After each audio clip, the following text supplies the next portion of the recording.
So hello, welcome back to the channel.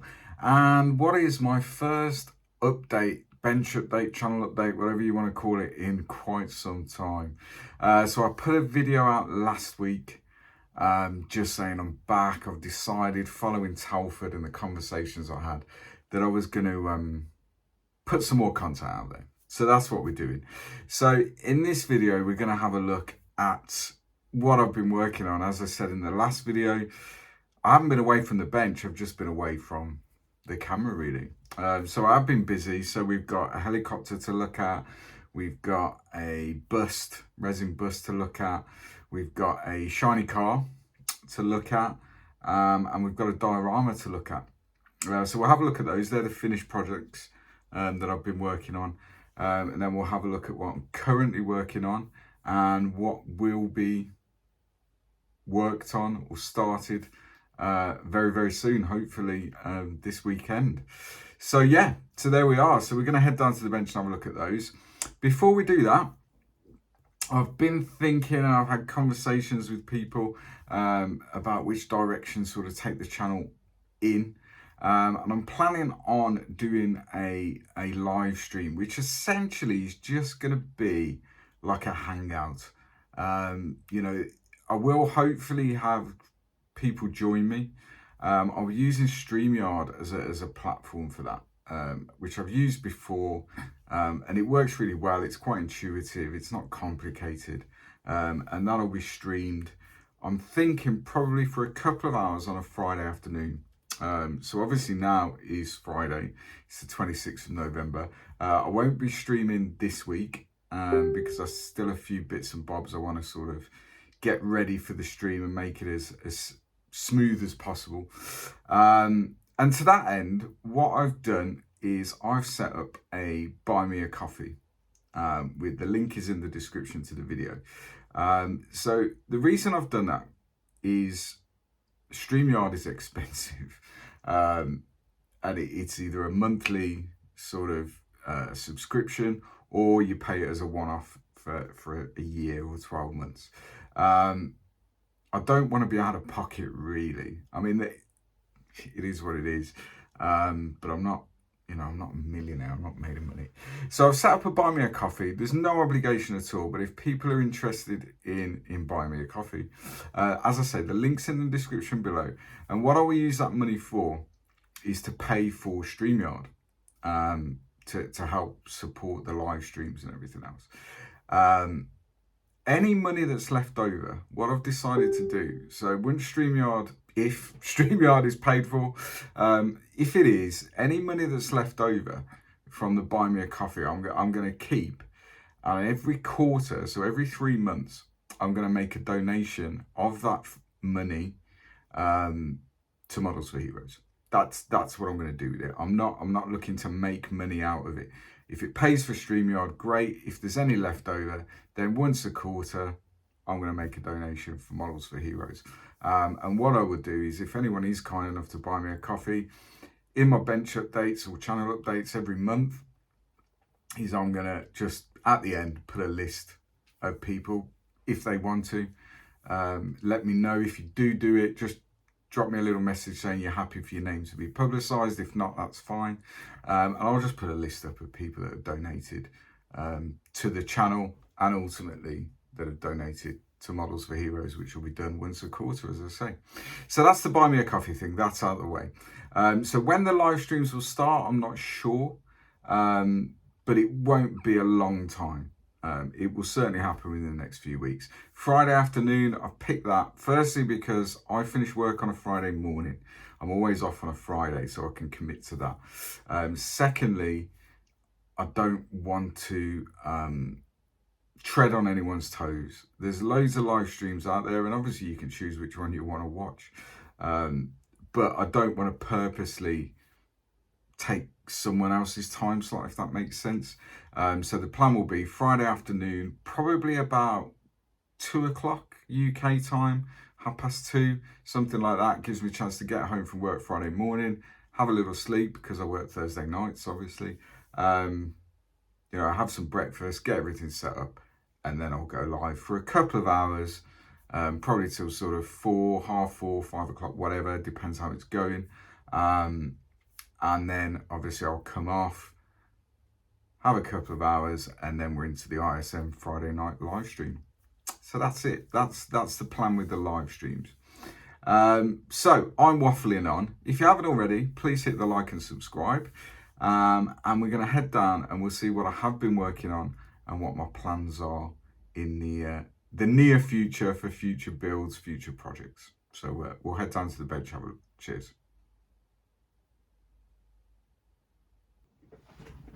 Right, guys, here we are. So we're down at the bench, and the first thing I've finished, well, I actually finished it last month. So it was finished sort of end of October, but I haven't shown it on the channel. So here we are. So this is a diorama as part, or was my entry for October into the Dark Elf Dare painting competition over on Instagram, run by Dark Elf girl Erin. Essentially, the theme of the dare was scare. So it was to build or paint something that scared you. Now, in recent times, the whole planet has been affected by a virus. And I've seen firsthand how damaging that can be. And it's something that is very scary, despite what other people may tell you. But anyway, so I decided to do a sort of 40k sci-fi themed diorama where this virus is ravaging the planet and humanity has been forced into trenches in order to survive. So this is the finished article, and I was lucky enough to win second place with this, which again blew me away. The standard of work in that competition is phenomenal. So we'll kind of start this end. So it's built up using styrofoam, and then the texture on the ground. Here we have some skulls and stuff here for some poor unfortunate folks that didn't make it. A tree here with some chain on, barbed wire fencing, made some signs, biohazard type signs there. And then we're into the sort of trench network itself. So if I manage to move that forward a little bit, and what we'll do is zoom in, hopefully. Oh, there we go. Bit of jerky, sorry. So yeah, so we've got these figures here. So these are sort of 28mm. Actually, Deathcore of Krieg, which is a 40k faction, but I thought they suited that trench. You know, they're wearing trench coats for a start. You've got the guy here on the radio, this guy, and whoever's in charge. And then as we sort of zoom out and move up a little bit, so if I zoom out there, we've got two other guys at the back walking down the trench, and some various barrels and crates and all that sort of stuff. So that was that. And then the virus itself. So if I move the camera up and away, there we go. So we've got these virus molecules that are 3D printed. That was done for me by Dan Scattergood. Building there, and then this kind of mist was the idea behind it, really, to try and depict the virus sort of moving across the landscape. And for that, I used polyfiber and stretched it out and kind of got it into position to kind of show this mist approaching the trench that these guys are in, and then some sort of snow flake and all that sort of stuff to tie it all in together, and then some foliage around the building there.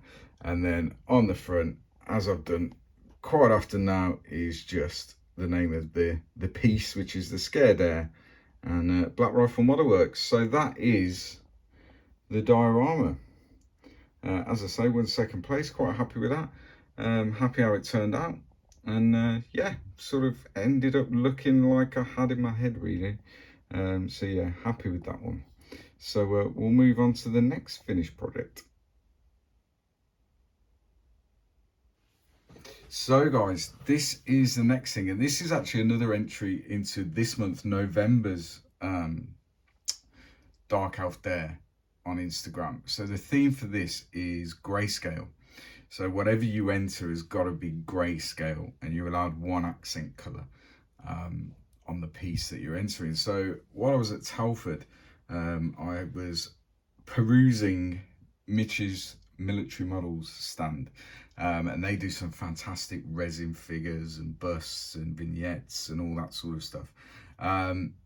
So the way they show them on the stand is exactly like this, in this sort of grayscale, just to show the detail. They don't come like this, they come in just grey resin.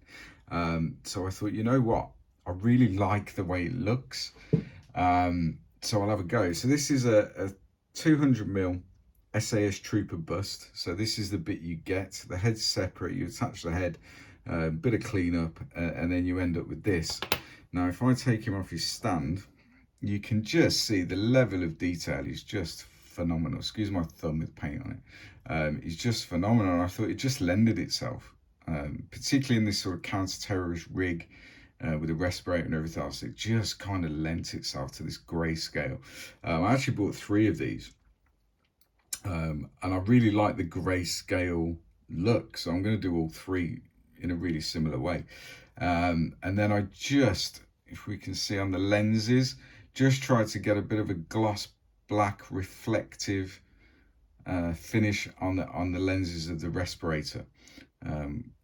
So yeah, I'm really happy with how it turned out, and that'll be entered into this month's Dark Elf Dare. So what I did to it, it comes like that, just with the head separate, about £20 I think they are, which I don't think is bad at all for the level of detail and the cast quality. And then what I did is I drilled into the bottom of him, and attached some metal rod cut to size. And then whilst I was there, let's get rid of that. Whilst I was there at Telford, this base, now I know it kind of looks a bit wood. It's not, it's 3D printed resin. These are £2, you know, which is a lot cheaper than buying, you know, a wood base. So again, I drilled into that, and then I ordered off the internet an SAS cap badge, which came in sort of that brass colour, Stay Bright colour, and I just painted it a little bit darker than the bust the bust itself, and then obviously he just fits in there, and then you've got the cap badge there. So the other ones I've got an SBS Trooper, a Royal Marine, and I'm going to do exactly the same. I bought the 3 bases for less than a tenner, and I'll get the cap badges and do them all the same, and I think they'll just look quite nice and a bit of a homage to UK Special Forces, really. So that's it. So that's the bust that's finished. So we'll have a look at what else I've been doing. Okay, so the next one I've finished is the Airfix 48 scale Lynx HMA 88A Mark 8. There's essentially 3 versions that you can build out of that kit. Now, a couple of years ago, I built the Army version, the Airfix 48, which is the Army Air Corps version. And it was a lovely kit, so I decided to have a go at a Navy version, but I didn't want to do Royal Navy. I really like this scheme, and this is the German Navy UN anti-piracy sort of livery, off the coast of Africa. So yeah, it is a really nice kit for Airfix. It's 48 scale. It gives you the option to build it rotors folded, which is great for storage.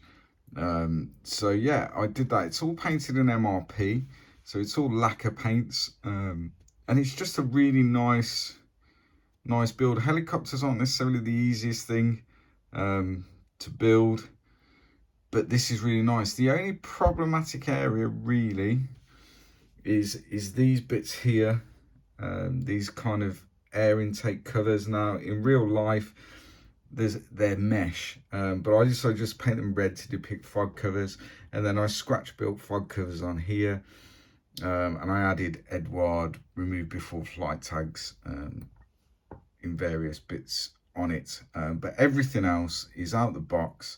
And as I say, it's a lovely kit. It looks really good in the case next to the Army one. And it was just the livery I preferred. I just preferred this livery, and it's all done in, as I say, MRP lacquers.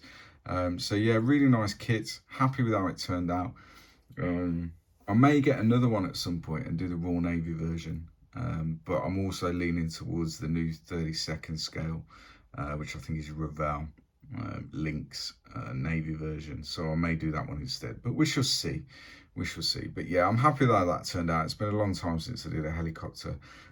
It's not overly weathered, because on all the reference pictures I saw of these, they're very, very clean. They're kept clean.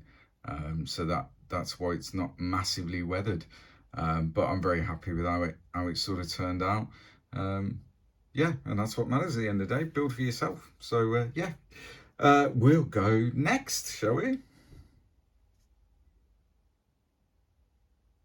So this is the last finished project that I've done, and this was recently finished in the last sort of couple of days. So this is built for Paul Bretland over on RSM. He's running a Christmas group build, and it's the Valfoose truck. So there's loads of them on there that you'll see in all various guises, various colours. Now, as I mentioned in my last video, a plan for me in this year is to do some shining, do some cars. So I thought, well, this is an ideal start to that, and try my hand at it. So it turned out okay. It's not perfect at all when I'm comparing myself or my build to sort of what Paul does, Alan Parker, Simon Shorey, Dan Croak. You know, they are very, very good at shining. But it turned out okay for the first one I've done in years, first sort of car, and the first one I've kind of tried to do properly, if that makes sense, and try and do it justice. So I decided on the yellow and black colour scheme. Initially, I was going to do black wheel arches as well, but I just thought for my first one, I may be biting off a bit more than I can chew with the masking and all that sort of stuff. So I'll leave it as the black sort of bottom and the roof. And that's what I did. So it's a lovely, lovely kit. It's about £24 on Amazon at the minute. So it's a bit of a bargain. It's 25th scale. The chrome is the kit chrome. I left that because it looked okay to me. It didn't look bad at all. The interior is just black and grey with a few bits of silver and stuff. So it's very simple. The bed itself, rather than do that shiny, I wanted to do that matte, sort of a non-slip rather than wood, and I think it's kind of worked for the overall look of the vehicle. And then do the yellow. I didn't use 2K or anything like that. What I did was use Mr. Hobby Super Clear, and then the UMP polishing system. And I'm quite happy with the finish and the shine on it. The UMP polishing system makes a big difference. And then around the doors and the etc., I just use a bit of Tamiya panel line accent just to give it that bit of definition. What I did do, and it's the first time I've ever done this, so I've made the bonnet or hood, depending on where you are in the world, purposely removable, so that we can see what I'm actually quite proud of. So I've never done this before. So you get the engine with the kit, which goes together fairly well, but I kind of detailed a little bit, put some wiring on, before anyone says, I'm sure it's not in the correct firing order, and it probably doesn't go to the right place. I know nothing about engines, but I just wanted to give it that look, and just add a little bit of detail to it. So I'm quite happy with that. I'm quite happy with how it turned out. Alan Parker sent me some wire to do it, so thank you, Alan. And I chose the red and color coded the engine and all that sort of stuff. So I'm quite happy with how that sort of turned out. Yeah, and as I said to Paul in one of the live streams, this is my token effort, you know. But yeah, so it's the first shiny of the year. I will be doing some more. As I say, it's not perfect. You can see here around sort of the bed where I got a lot of dust and stuff in the final clear coat, and it just I suppose I could have done it again, but I thought, you know what, for what it is, I'm not going to ruin the rest of the finish that I've got, and I'm quite happy with how it turned out, really. So yeah, that's the last finished project this month, and as I said, it was finished the last couple of days. So yeah, I'm quite happy with that. We'll have a look at works in progress next.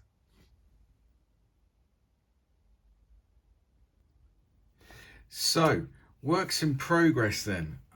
So essentially this fella here is one of my Space Wolves. He's Blood Claw.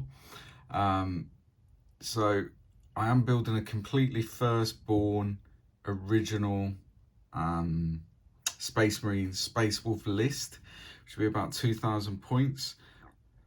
I've been cracking on with that over the last few months, and I'm almost there now. So what I need to do is I need to now build 10 Grey Hunters, which are the original Space Marines, again, firstborn as they're commonly referred to. So I'll be cracking on with those just in the background really. So that's it really for works in progress. As I say, I've got loads of these ones, and I need 10 of the Grey Hunters, which will pretty much complete that 2,000 point list, ready to hit the battlefield. So that's something I'm going to be working on, or I am working on as part of that list. Once the army's finished in its entirety, I'll probably do a video just showing the entire army for those that are interested in the 40k stuff. So yeah, so that's my work in progress, which has been ongoing for a little while. So what am I starting this month? Let's have a look. So what am I starting new this month? As I mentioned in the video which was my first video back really on the channel, my modelling year runs essentially Telford to Telford, so November to November, and each year I always try and do something different, and learn new skills, new genres and all that sort of stuff. So last year was pretty much taken up with sort of diorama, Warhammer, that sort of thing, figures and all that sort of stuff. So this year going forwards, as we saw earlier with the Valfoose truck, which was the first one, I want to try shiny cars because that's a whole new skill set all by itself, and I want to build some large scale aircraft. I'm more interested in modern jets and that sort of stuff rather than the sort of World War II stuff, prop aircraft. Not saying that they won't feature, but initially I'm more interested in the modern jets. So anyway, at Telford, I made what some would term a bad decision, and I picked up this bad boy, which is the Revell, excuse the light, Revell Tornado GR1 Gulf War in 1/32 scale. It's a massive box, it's a lot of plastic, but I got it for 30 quid. So it wasn't massively expensive, and I thought, you know what, before I start forking out on the Tamiya 30-second stuff and all that, I'll use that as a bit of a test bed, bit of a practice, and see what I can do with it. I love the plane, I love the Tornado. And I remember back, I was just started secondary school when Gulf War hit, and seeing these aircraft all over the news doing the night runs and the bombing missions and airfield denial and all that stuff. So they were pretty iconic for me growing up, and I think they look, you know, a really awesome, purposeful aircraft. So I thought, why not? For 30 quid, we'll give it a go. I know it's not supposed to be the best kit out there. I'm going to build it completely out of the box, with the exception of some resin seats. I spoke while I was at Telford after I bought that kit. I probably should have spoke to them beforehand, but after I bought the kit, there is a Tornado SIG that tours around the shows, and it is what it says. It's all tornadoes. So these guys know a lot about tornadoes. They know a lot about building models of tornadoes. And I spoke to them, and I also spoke to Mr. Al McNeish from the ISM Friday Night Live crew, who builds a large scale aircraft. And the advice was, if you're going to build it out the box. Maybe add some seats, but other than that, build it out the box, because a lot of the aftermarket and stuff is problematic for it. So build it out the box and see what you can do with it. So that's what we're going to do. And I'll be cracking on with that hopefully this weekend. I'm still waiting for the seats and the paints. It will be done in MRP. But what I can do is I can start on the cockpit, the ordnance, the fuel tanks, the undercarriage, and all that, those sort of ancillary bits. Whereas when I've built aircraft in the past, I've left those right to the end, and you almost end up rushing them because you want to get the bombs on, you want to get the missiles on it and get it finished. So I'm going to kind of reverse it a little bit, and start with the more boring bits of it, is the plan. So that's what I'm going to be doing, or what I'll be starting this month. So yeah, whole box of paint, but there's a lot of plastic in there. It'll be fun. It'll be fun. And if nothing else, I'll set fire to it. Is what it is. Right, guys, that's what I'm going to be working on. Let's say my goodbyes. So there we go. That's what I've been doing. So it's quite a mixed match, quite a varied set of genres, if you like. And obviously going forwards, we've got a big ass aircraft. We've got various projects ongoing into the new year. So yeah, that's what I've been doing. That's what I plan to do. That's it. I haven't really got anything else to say. So keep your eye out for the live streams. As I say, I'm not sure yet. I may put out a short video once I've decided on when the first one will be and how that's going to run, times, etc. I'll put a little video out, probably sort of letting people know. So make sure you like and subscribe. Make sure you hit the bell icon so you get notified of videos when they hit the channel. And obviously my Buy Me a Coffee link is in the description below, which will help me fund StreamYard, and anything left over is going to be donated to Models for Heroes. And that's it, guys. So thank you very much for watching. Thank you for your ongoing support, and everyone that stays subscribed to the channel. And hopefully we'll get some new subscribers as well going forward. And yeah, looking forward to a good modelling year without any drama. So until next time, guys, stay safe. Happy modelling. Bye-bye.